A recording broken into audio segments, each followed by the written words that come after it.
Right now, somewhere in your body, an alarm is going off. You can't hear it. You can't see it. But it's there. It's the same alarm that saved your ancestors' lives for 200,000 years. And today, it might be quietly working against you. That alarm is loneliness. You felt it. Maybe you're feeling it right now.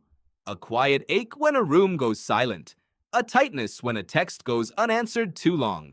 You've probably blamed it on mood, on a bad week, on being tired. But the real answer is far stranger. Loneliness isn't an emotion your brain invented by accident. It's a survival system.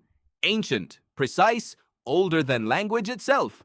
Start with the body you were born into. Your ancestors did not survive the African savanna by being strong. A single human is slow, weak-jawed, practically defenseless. No claws, no fangs, no armor. What your ancestors had instead was each other. A human alone on the savanna 200,000 years ago was, in almost every practical sense, already dead. No one to watch for predators while you slept. No one to help carry water. Group living wasn't a lifestyle choice. It was the only viable operating system for a soft, slow, clever ape. A lion doesn't need to be faster than the whole herd. It only needs to be faster than the one animal standing apart from it. Distance from the group has always been the most dangerous place a body can occupy. So evolution did what it always does. It built a punishment for the behavior that got you killed and a reward for the behavior that kept you alive.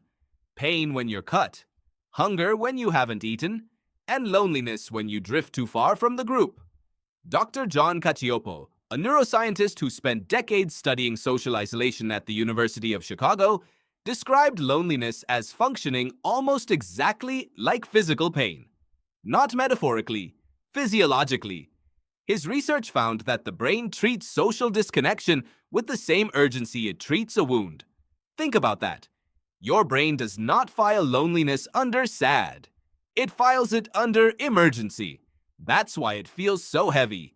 Why it sits in your chest instead of just your thoughts. You can talk yourself out of frustration. You can rarely talk yourself out of loneliness because loneliness isn't asking you to think differently. It's asking you to act. Reach out, reconnect, rejoin the group, now.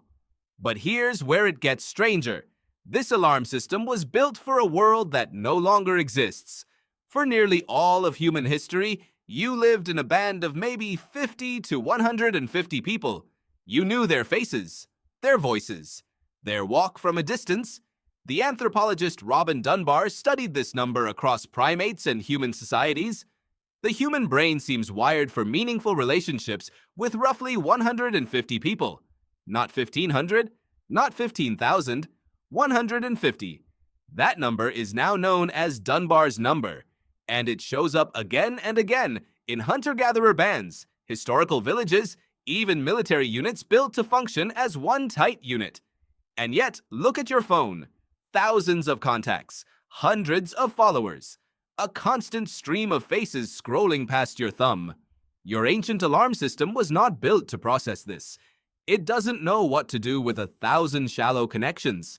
It only knows how to recognize a small number of deep ones.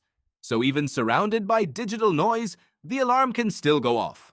Loud, insistent, confused. You can be in a group chat with 30 people and still feel like you're standing alone on the savannah. This is the twist almost no one expects. Loneliness was never really about how many people are around you.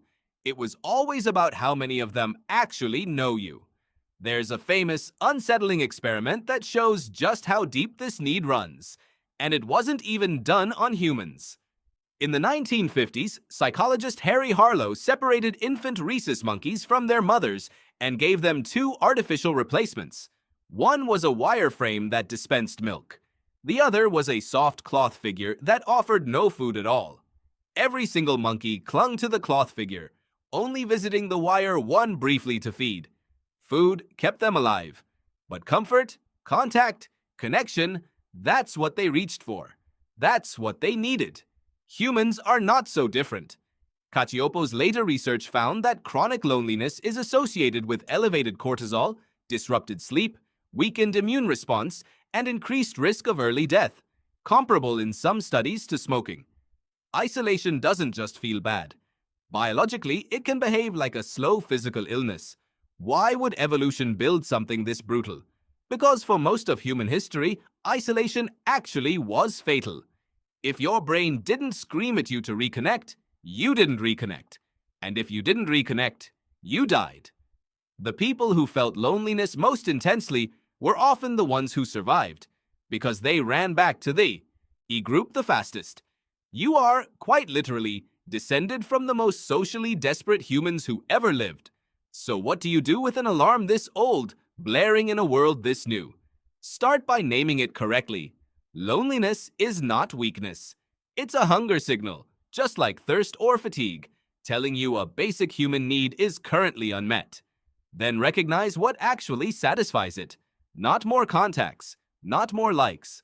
Depth, not width.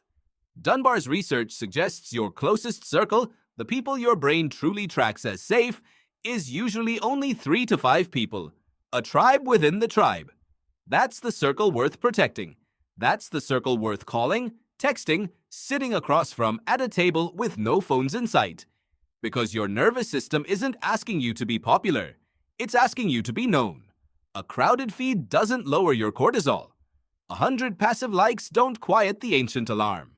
What quiets it is small and specific. Eye contact held a beat too long. A voice that remembers a detail from last time. These are the signals your biology was built to recognize as safety, and no amount of scrolling replaces them. There's something oddly comforting in that. The ache you feel when you're isolated isn't a malfunction. It's proof the system still works. Proof that a 200,000-year-old survival instinct is still fighting to keep you alive, still trying to pull you back toward the fire. So tonight, when the room goes quiet and that familiar ache creeps in, you might not need a distraction. You might just need to answer it, the way your ancestors always did. Reach out, reconnect, sit by the fire. Because that alarm going off in your body right now isn't something broken. It's something ancient, doing exactly what it was built to do.